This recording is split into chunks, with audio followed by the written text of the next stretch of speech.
तो आज हम लोग देखने वाले हैं विषय ऑब्जेक्ट ऑफ माइंड। तो अगर इससे पहले वाला वीडियो आपने हमारा नहीं देखा है तो पहले जाके वो देखिए और फिर इस वीडियो पे आ जाइए, क्योंकि पार्ट 1 मन हमने हमारे चैनल पे डाल चुके हैं। तो हम स्टार्ट करते हैं विषय। तो मन के विषय क्या क्या है? चिंत्य, विचार्य, ऊहो, ध्येयम, संकल्प, ये सब है जो विचार, ये सब है जो विषय है मन के। तो एक एक करके हम लोग देखेंगे। चिंत्य जो है वो to think about the knowledge perceived. अगर कोई भी नॉलेज परसीव होती है तो उस पर थिंक करने का काम कौन करता है? चिंत्य का है। जो लॉजिकल सीक्वेंस एस्टेब्लिश करना है वो है विचार्य का काम। Analysing the capacity of mind वो है ऊह्य का काम। और ध्येय का काम क्या है? कंसंट्रेशन करना किसी स्पेसिफिक ऑब्जेक्ट पे। अगर संकल्प देखें तो डिटर्मिनेशन, कितना डिटरमाइंड है हम लोग उस चीज, उस नॉलेज की तरफ या फिर उस ऑब्जेक्ट की तरफ। तो हम लोग एक एक करके इनको डिटेल में देखेंगे। चिंत्य होता क्या है? अगर हम लोग थिंक करते हैं किसी भी नॉलेज पे जो भी परसीव किए कि वो अच्छी है, बुरी है, क्या है, ऐसा जो पॉजिटिव और नेगेटिव थॉट्स है उनको ही चिंत्य कहा गया है। तो विचार्य पे आते हैं। विचार्य क्या है? जैसे नॉलेज परसीव किया उसके बाद जो थिंकिंग चालू होती है किसी पर्टिकुलर ऑब्जेक्ट पे, तो उसको विचार्य कहा गया है। ऊह्य क्या है? कॉन्सिक्वेंसेस ऑफ द फ्यूचर, मतलब ये अच्छा होगा, बुरा होगा, हाँ, या फिर इसके क्या कॉन्सिक्वेंसेस, मतलब क्या रिजल्ट्स होंगे किसी चीज़ को करने के बाद, तो वो है ऊह्य। ध्येय क्या है? किसी चीज़ को रिमेंबर करना और कॉन्स्टेंटली इमेजिन करना, एकदम अच्छे से एकदम एक चीज़ के ऊपर फोकस और कॉन्सेंट्रेटेड रहना, उसे ध्येय कहा गया है। संकल्प क्या है? तो संकल्प है डिसीजन लेना किसी भी चीज़ के ऊपर। जैसे कोई नॉलेज परसीव किया, अभी हम लोगों को जो काम करना है उसके बाद हम किसको डिसीजन, पहले तो एक्शन करने के लिए बोलेंगे, कर्मेंद्रिय को एक्शन करने के लिए बोलेंगे। संकल्प क्या है? Decision taking of the after analysing the object. Analyse होते ही ऑब्जेक्ट को जो डिसीजन देने का काम है वो संकल्प का है। तो ये थे विषय ऑफ माइंड। विषय ऑफ माइंड फिर से देखेंगे। चिंत्य, विचार्य, ऊह्य, ध्येय, संकल्प। इसमें इतना याद रखना है आपको। अब उसके बाद हम लोग इसको एक आसान से एग्जाम्पल से समझेंगे। जैसे हमने कोई फ्रूट खा रहे, ठीक है, समझ लीजिए एप्पल खा रहे हैं, तो should I eat this apple, ये हो गया चिंत्य। Is it fresh and sweet, तो ये हो गया विचार्य। क्या ये फ्रेश है, क्या ये मधुर रस वाला है, टेस्टी है, ये हो गया विचार्य। मतलब हम लोग उसके बारे में सोचने लग गए फ्रेश है कि नहीं है। और ऊह्य, ऊह्य मतलब अगर फ्रेश नहीं है तो मेरे हेल्थ पे क्या इफेक्ट पड़ेगा, मतलब कॉन्सिक्वेंसेस। ध्येय, ध्येय it is so yummy, yummy मतलब किसी चीज़ को याद रख के उस पर कॉन्स्टेंटली इमेजिन करना, उस पर फोकस करना, वो हो गया ध्येय। संकल्प, I must eat this apple. ये सब डिसीजन एनालाइज करने के बाद आप जो डिसीजन ले रहे हो संकल्प के वजह से, उसे बोला है संकल्प। तो after making this taking this decision commands are given to the कर्मेंद्रिय टू ईट द एप्पल। तो ये सब हो गया एग्जाम्पल क्या बोलते हैं उसका, विषय का। अब हम लोग देखेंगे फंक्शन क्या क्या माइंड के। तो फंक्शन कुछ इस प्रकार है। इंद्रिया विग्रह, कर्म मनसः स्वस्य निग्रह, ऊह विचारश्च तत्परम बुद्धि प्रवर्ते। तो फंक्शन देखेंगे। इंद्रिय विग्रह, टू मोटिवेट द ज्ञानेंद्रिय टू परस्यू नॉलेज। हमारे जो ज्ञानेंद्रिय है उसको कंटिन्यूसली मोटिवेट या फिर स्टिमुलेट करना ऑब्जेक्ट की तरफ, तो वो क्या करेगा? नॉलेज को परस्यू करेगा। इसको इंद्रिय विग्रह बोला है। स्वस्थ निग्रह जो है वो है सेल्फ कंट्रोल। जो हजार्डियस, जो हमारे बॉडी के लिए जो हार्मफुल है, वैसे नॉलेज को हमें परस्यू नहीं करना है या फिर वैसे में इनपुट हमें नहीं देना है, तो उसको उस सेल्फ कंट्रोल को हमने स्वस्थ निग्रह बोला है। वही हमने पहले देख चुके हैं कि जो कॉन्सिक्वेंसेस है एनालाइज का जो करते हैं हम लोग, हाँ, नॉलेज के ऊपर, वो है वही है। विचार्य क्या है? लॉजिकल थिंकिंग है, वो हो गया विचार्य। तो ये सब हमने पहले ही देख चुका है, वही है और विचार्य। ये हम लोग विषय में पहले ही देख चुके हैं। बस इधर नया क्या है, इंद्रिय अभिग्रह और स्वस्थ निग्रह, ये दोनों याद रखना है। तो ये हो गए फंक्शंस ऑफ माइंड। अब हम लोग देखेंगे कि अगर कोई भी नॉलेज हम लोग परस्यू करते हैं तो उसे इनपुट बोलते हैं, और कोई भी हार्मफुल नॉलेज होती है तो उसे रिजेक्ट कर देता है माइंड, या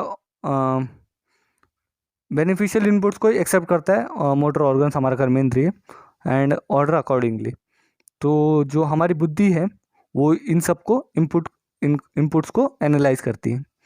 तो अगर हमने देखा तो माइंड अनस्टेबल कब होता था, जब रजस क्वालिटी ज़्यादा हो जाती थी, तो माइंड अनस्टेबल हो जाता है। तो हम लोग अब देखेंगे दोष के साथ क्या क्या कैसे कैसे रिलेशन है इसका माइंड का।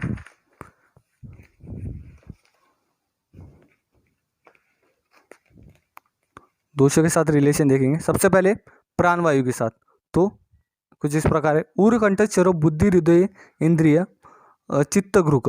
मीन्स प्राणवायु क्या करता है, पांच सेंस ऑर्गन्स को, जो ज्ञानेंद्रिय हमारे, उसको कंट्रोल करता है और माइंड को फंक्शनिंग ऑफ माइंड में हेल्प करता है। तो माइंड को भी कंट्रोल करके फंक्शन करने में हेल्प करता है कौन, प्राणवायु। प्राणवायु is responsible for coordination of धी धृति एंड स्मृति। तो धी धृति स्मृति जो है उसको कौन कोऑर्डिनेट करता है, प्राणवायु। तो धी धृति स्मृति हम लोग देखेंगे अभी बुद्धि के उसमें। तो उड़ान वायु क्या है, उड़ान वायु वो है, पहले श्लोक देख लेते हैं। ऊरस्थानम उदानस्य वाक प्रवृत्ति प्रयत्न ऊर्जा बल वर्ण स्मृति क्रिया। तो इसमें क्या है, जो हमारी मेमोरी है वो उन्हीं चीज़ों को रिकॉल कर पाती है जो चीज़ अच्छे जो मतलब हार्मलेस थे इनपुट्स, जो हार्मलेस इनपुट्स हैं उनको ही रिकॉल कर पाती है, और उन्हें जब रिक्वायर्ड है तब अपने कॉन्शियस में लाके यूज़ कर पाती है। तो देखेंगे, knowledge is stored in the form of memory and this inputs are record at proper time. This function is very much important for the maintenance of health. Harmful inputs are rejected by the mind, but harmless is stored in the mind. जो harmless है वही store होंगे, जो harmful है वो store नहीं होंगे, क्योंकि जो हार्मलेस, अगर कुछ भी एरर होता है, बेसिक एरर होता है, तो ये होता क्या है, इससे क्या होता है, डिसऑर्डर स्टार्ट हो जाते हैं।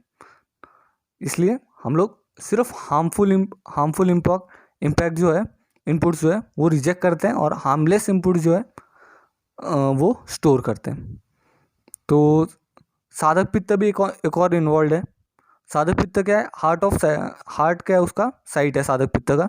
तो इंटेलेक्चुअल फंक्शन जितने भी हमारे, वो सारे साधक पित्त से कंट्रोल होते हैं। ग्रास्पिंग पावर जो है वो साधक पित्त द्वारा, मेध जो बोला गया है साधक पित्त में, उसके द्वारा उस पर डिपेंड करता है। श्लोक देखेंगे उसका। बुद्धि मेधाभिमानम धैर्य भी प्रेतार्थ साधनात् साधकम हृदयगतम पित्तम। तो ये जो था वो श्लोक था, मतलब जो ग्रास्पिंग पावर है हमारी वो सारी साधक पित्त पे डिपेंड करती है। तो हमने देखा कि प्राणवायु, उदान वायु और साधक पित्त ये जो है वो रिलेशन रखते हैं किसके साथ, मन के साथ। अब हम लोग देखेंगे बुद्धि क्या है, जो कैपेसिटी, डिसीजन मेकिंग की जो कैपेसिटी है किसी भी पर्टिकुलर इंडिविजुअल की, वो है बुद्धि। हमने जैसे पहले बोला था प्राणवायु में धी धृति और स्मृति, ये सब किससे रिलेटेड है, मन से रिलेटेड। तो धी क्या है, धी decided and analyse what is wrong and right, तो उसको अध्यवस्य बोला है। तो धृति क्या है, पावर है जो कंट्रोल करती है माइंड को, और स्मृति क्या है, जो हमें रिकॉल होता है, जो पास्ट के जो हमारा एक्सपीरियंस है। तो ये सब हमें याद रखना है।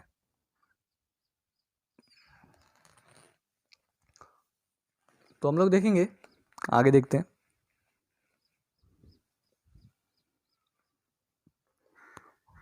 पहले तो धी धृति और स्मृति जो है इंडिविजुअल की, वो क्या करते हैं, ज्ञान को परस्यू करने में हेल्प करती है।